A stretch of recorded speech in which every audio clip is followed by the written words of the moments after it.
The block experiment is an experiment in which blocks or groups are created. This reduces the variance in the data. A variance in this case could be how much the data in the experiment fluctuates.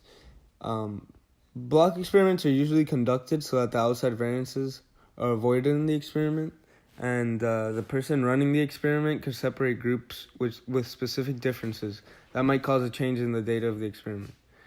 For example, the observer could sample blocks of male and female to avoid variances in the data. In my experiment, I used turbochargers to explain the concept of random block experiments. I used 2 turbochargers from the same brand and ran tests at 2 different temperatures, which in this case was a block. These 2 turbochargers put out boost, which is measured in pounds per square inch, at different rates depending on the temperature. In this experiment, I gathered the approximate boost range from the manufacturer's website, and for the 2 models at a temperature of 0 degrees Celsius and 35 degrees Celsius.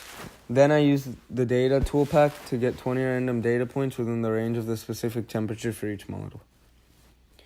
After running the data analysis tool pack, I calculated the mean for each temperature, and then I calculated the mean if it hadn't separated the data into blocks. For the first model, the mean for 0 degrees Celsius was 28.85 psi, and the mean for 35 Celsius was 25.43 psi. For the second model, the mean for 0 Celsius was 13.53, and the mean for 35 degrees Celsius was 9.02 psi. For the first model, the mean of both temperatures together, if I hadn't used a block experiment, it was 27.14 psi. And for the second model, this was 11.27. Evidently, without conducting a block experiment, a person could infer that the turbocharger was underperforming when the temperature is actually affecting its performance greatly.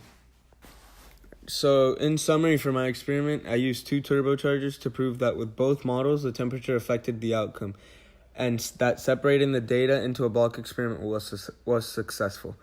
Overall, we can conclude that random block experiments are effective when we know what variables will affect the outcome of the data.